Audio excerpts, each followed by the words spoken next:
The most massive tsunami, perfect storm is bearing down upon us. This perfect storm is mounting a grim reality, increasingly grim reality, and we are facing that reality with a full belief that we can solve our problems with technology, and that's very understandable.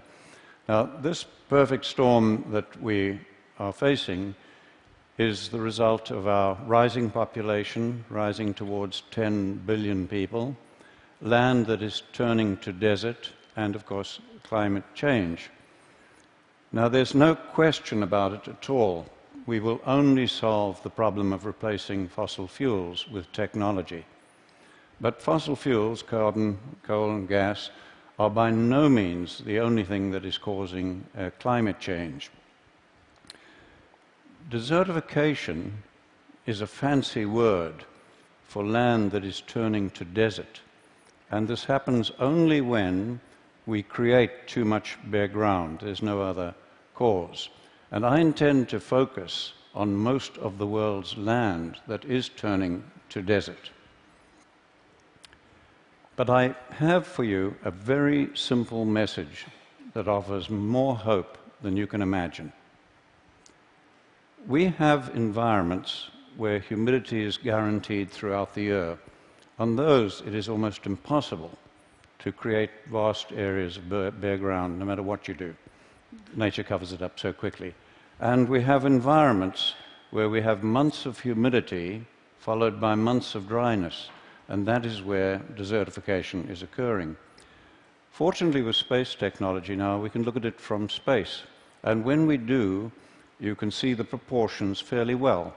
Generally, what you see in green is not desertifying, and what you see in brown is. And these are by far the greatest areas of the Earth. About 2/3, I would guess, of the world is desertifying. I took this picture in the Tihama Desert while 25 millimeters, that's an inch of rain, was falling. Think of it in terms of drums of water, each containing 200 liters. Over 1,000 drums of water fell on every hectare of that land that day. The next day, the land looked like this. Where had that water gone? Some of it ran off as flooding, but most of the water that soaked into the soil simply evaporated out again, exactly as it does in your garden if you leave the soil uncovered. Now, because the fate of water and carbon are tied to soil organic matter, when we damage soils, you give off carbon. Carbon goes back to the atmosphere. Now, you are told over and over, repeatedly, that desertification is only occurring in arid and semi-arid areas of the world, and that tall grasslands like this one, in high rainfall, are of no consequence. But if you do not look at grasslands, but look down into them, you find that most of the soil in that grassland that you've just seen is bare and covered with a crust of algae, leading to increased runoff and evaporation. That is the cancer of desertification that we do not recognize till its terminal form. Now, we know that desertification is caused by livestock, mostly cattle, sheep and goats, overgrazing the plants, leaving the soil bare and giving off methane. Almost everybody knows this, from Nobel laureates to golf caddies, or was taught it, as I was. Now, the environments like you see here, dusty environments in Africa, where I grew up, and I loved wildlife, and so I grew up hating livestock because of the damage they were doing. And then my university education as an ecologist reinforced my beliefs. Well, I have news for you. we were once just as certain that the world was flat. We were wrong then, and we are wrong again. And I want to invite you now to come along on my journey of re-education and discovery. When I was a young man, a young biologist in Africa, I was involved in setting aside marvelous areas as future national parks. Now, no sooner, this was in the 1950s, and no sooner did we remove the hunting, drum-beating people to protect the animals, then the land began to deteriorate, as you see in this park that we formed. Now, no livestock were involved, but suspecting that we had too many elephants now, I did the research and I proved we had too many, and I recommended that we would have to reduce their numbers and bring them down to a level that the land could sustain. Now, that was a terrible decision for me to have to make, and it was political dynamite, frankly. So our government formed a team of experts to evaluate my research. They agreed with me, and over the following years, we shot 40,000 elephants to try to stop the damage. And it got worse, not better. Loving elephants as I do, that was the saddest and greatest blunder of my life, and I will carry that to my grave. One good thing did come out of it.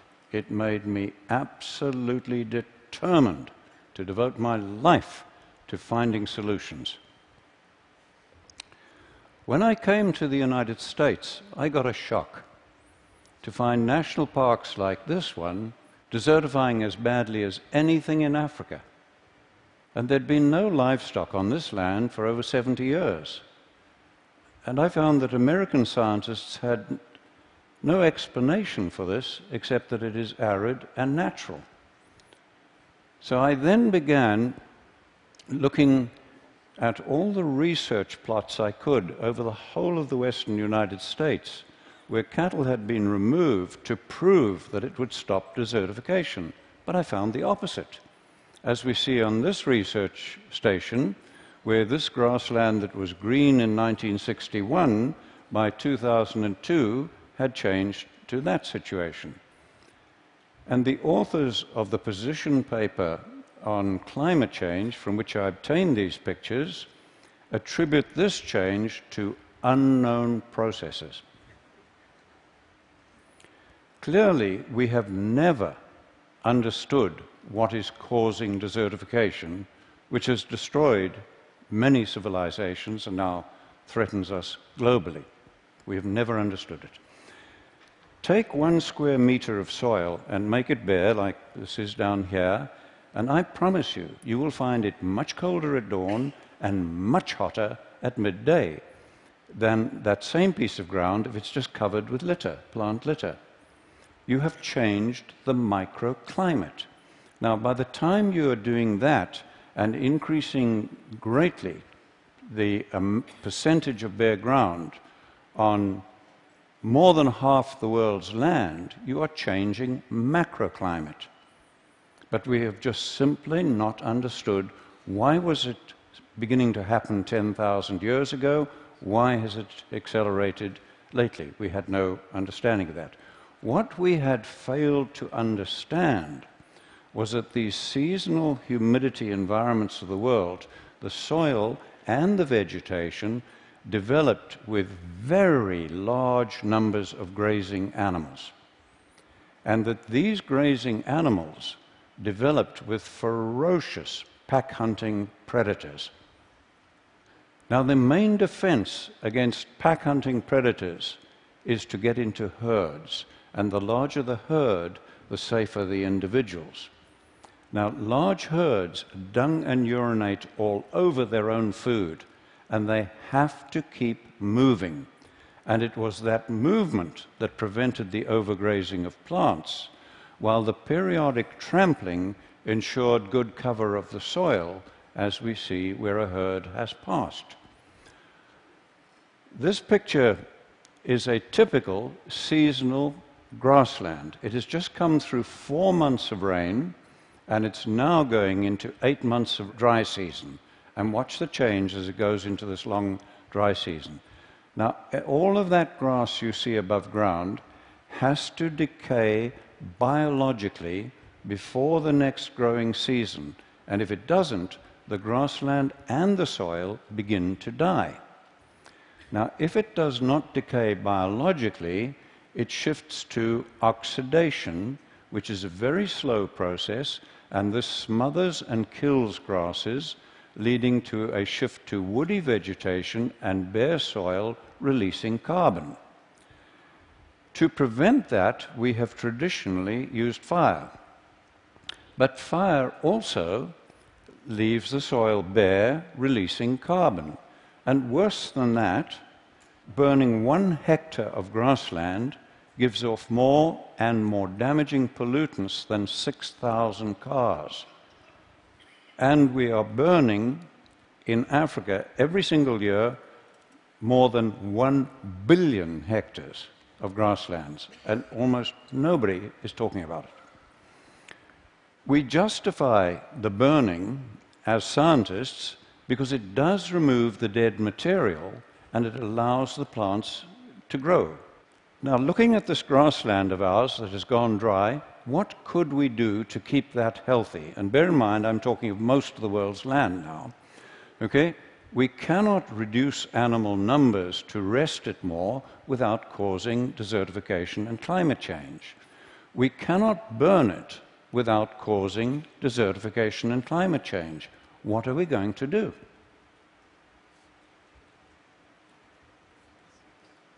There is only one option. I repeat to you, only one option left to climatologists and scientists, and that is to do the unthinkable and to use livestock, bunched and moving, as a proxy for former herds and predators and mimic nature. There is no other alternative left to mankind. So let's do that. So on this bit of grassland, we'll do it, but just in the foreground. We'll impact it very heavily with cattle to mimic nature, and we've done so, and look at that. All of that grass is now covering the soil as dung, urine, and litter or mulch, as every one of the gardeners amongst you would understand, and that soil is ready to absorb and hold the rain, to store carbon, and to break down methane. And we did that without using fire to damage the soil, and the plants are free to grow. When I first realized that we had no option as scientists but to use much vilified livestock to address climate change and desertification, okay, I was faced with a real dilemma. How were we to do it? We'd had 10,000 years of extremely knowledgeable pastoralists bunching and moving their animals, but they had created the great man-made deserts of the world. Then we'd had 100 years of modern range science, and that had accelerated desertification, as we first discovered in Africa and then confirmed in the United States, and as you see in this picture of land managed by the federal government. Clearly more was needed than bunching and moving the animals, and humans, over thousands of years, had never been able to deal with nature's complexity. But we biologists and ecologists had never tackled anything as complex as this. So rather than reinvent the wheel, I began studying other professions to see if anybody had. And I found there were planning techniques that I could take and adapt to our biological need, and from those I developed what we call holistic management and planned grazing, a planning process. And that does address all of nature's complexity and our social, environmental, economic complexity.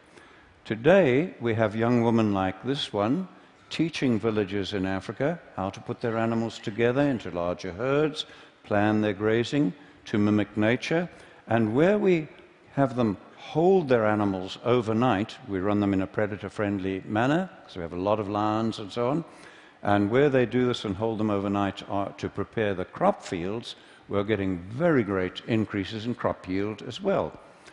Let's look at some results. This is land close to land that we manage in Zimbabwe. It has just come through 4 months of very good rains, it got that year, and it's going into the long dry season. But as you can see, all of that rain, almost all of it, has evaporated from the soil surface. Their river is dry despite the rain just having ended, okay, and we have 150,000 people on almost permanent food aid. Now let's go to our land nearby on the same day with the same rainfall and look at that. Our river is flowing and healthy and clean, it's fine. The production of grass, shrubs, trees, wildlife, everything is now more productive, and we have virtually no fear of dry years. And we did that by increasing the cattle and goats 400%, planning the grazing to mimic nature and integrate them with all the elephants, buffalo, giraffe, and other animals that we have. But before we began, our land looked like that. This site was bare and eroding for over 30 years, regardless of what rain we got. Okay? Watch the marked tree and see the change as we use livestock to mimic nature. This was another site where it had been bare and eroding, and at the base of the marked small tree, we had lost over 30 centimeters of soil, okay? And again, watch the change just using livestock to mimic nature. And there are fallen trees in that now because these are now, the better land is now attracting elephants, etc.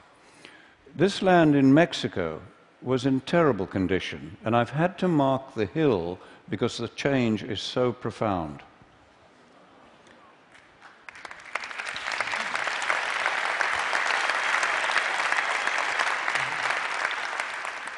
I began helping a family in the Karoo Desert in the 1970s, turn the desert that you see on the right there back to grassland, and thankfully now their grandchildren are on the land with hope for the future. And look at the amazing change in this one, where that gully has completely healed using nothing but livestock mimicking nature, and once more we have the third generation of that family on that land with their flag still flying.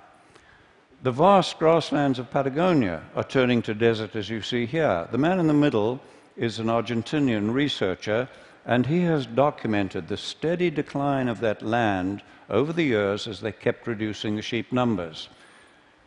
They put 25,000 sheep in one flock, really mimicking nature now, with planned grazing, okay, and they have documented a 50% increase in the production of the land in the first year. We now have in the violent Horn of Africa pastoralists planning their grazing to mimic nature and openly saying it is the only hope they have of saving their families and saving their culture. 95% of that land can only feed people from animals. I remind you that I am talking about most of the world's land here that controls our fate, including the most violent region of the world where only animals can feed people from about 95% of the land. What we are doing globally is causing climate change as much as, I believe, fossil fuels, and maybe more than fossil fuels. But worse than that, it is causing hunger, poverty, violence, social breakdown, and war. And as I am talking to you, millions of men, women, and children are suffering and dying. And if this continues, we are unlikely to be able to stop the climate changing even after we have eliminated the use of fossil fuels.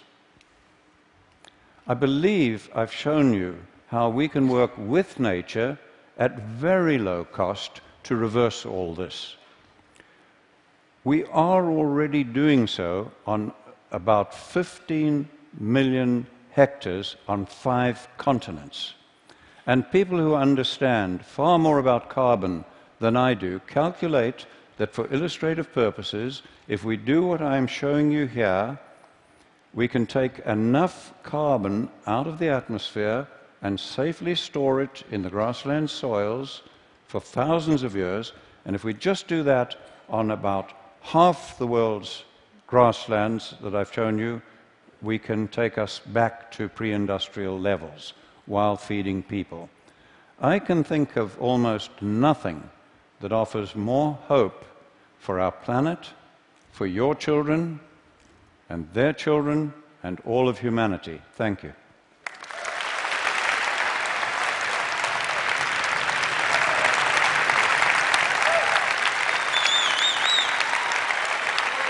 Thank you. Well,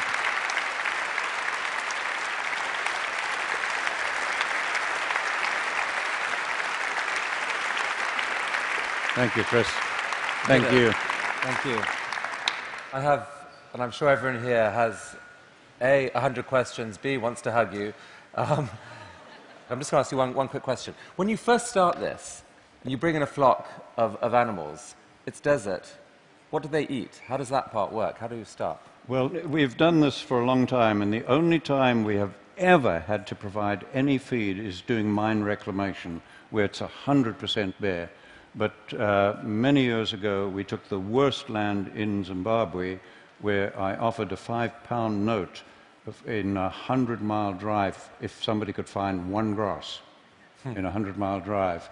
And on that, we trebled the stocking rate, the number of animals, in the first year with no feeding, just by the movement, mimicking nature, and using a sigmoid curve, that principle. It's a little bit technical to explain here, but I would love to. I mean, this is such an interesting and important idea. Yeah. The best people on our blog are going to come and talk to you and try and. I want to get more on this that we wonderful. Can share along with the talk.